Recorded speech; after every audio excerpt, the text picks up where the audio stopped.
हसीना के ई आदत है कौनो हसीना के मजबूरी बदल के का करबा बिन कैले मोहब्बत मानी ना बिन कैले मोहब्बत मानी ना चाहे जियबा भजाहे तुम मरबा बिन कैले मोहब्बत मानी ना बिन कैले मोहब्बत मानी ना।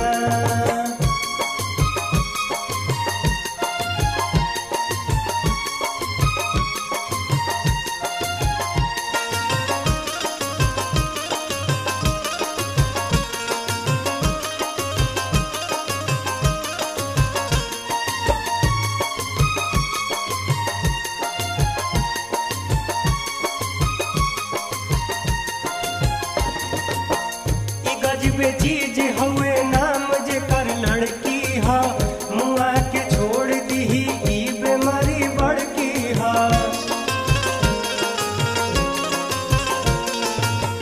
घात पर घात नारी जात से मिले तब हूँ कहाँ मानल बयाज तक ले कोई भी कब हूँ ई दुश्मन बना दी दुनिया के ई दुश्मन बना दी दुनिया के एकरा ला खुशी से तुम लड़बा बिन कैले मोहब्बत मानी ना बिन कैले मोहब्बत मानी ना।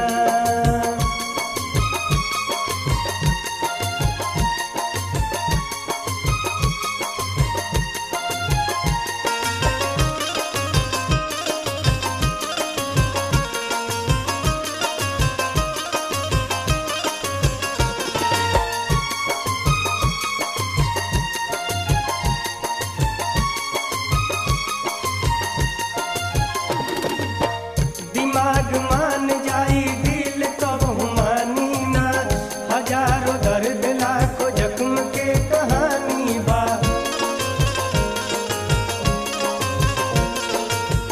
मालिक मजदूर तक मजबूर कराते बा जमाना से अलग करा के फिर भी साथे बा।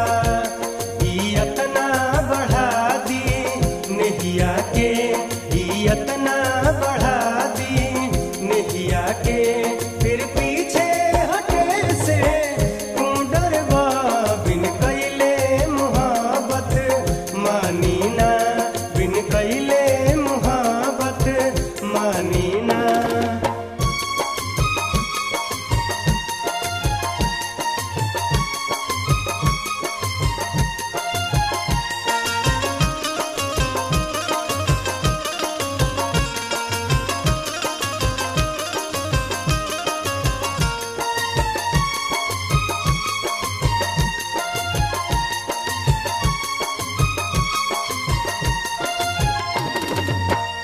सीधा लाख बार फिर भी हमला हो जाई नजरिया में गुजरिया आके कोनो खो जाई। नचा के अंगुरी पर सबका के रखती ही मतिया बुद्धि के कर पल में ही पलट दी ई जीती हो अपना बाजी में ई जीती हो अपना बाजी में आपका बटे की तुम हर बा बिन कैले मोहब्बत मानी ना बिन कैले मोहब्बत मानी ना।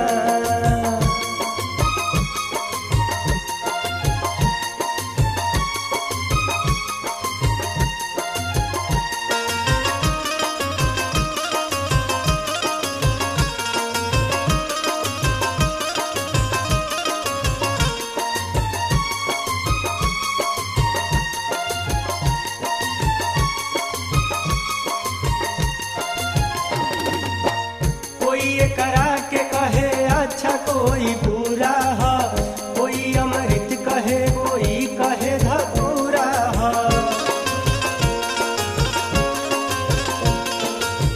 सोनी चौरसिया कहा दिल कहाँ लगौला तू कौन के अब तलक ले काहे ना बतौला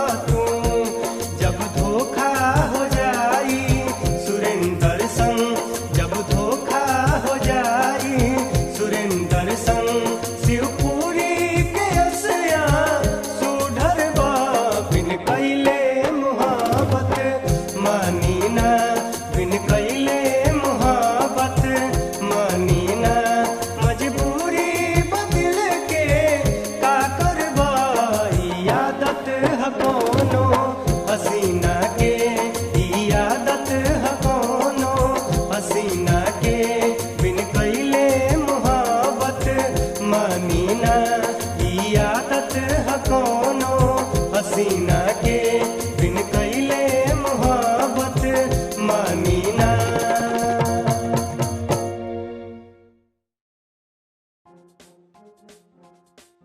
Sprite presents Joke in a Bottle।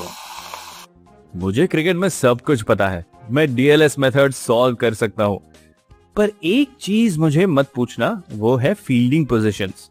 मैं 20 साल से क्रिकेट देख रहा हूँ, मुझे आज तक नहीं पता गली कहाँ पे है।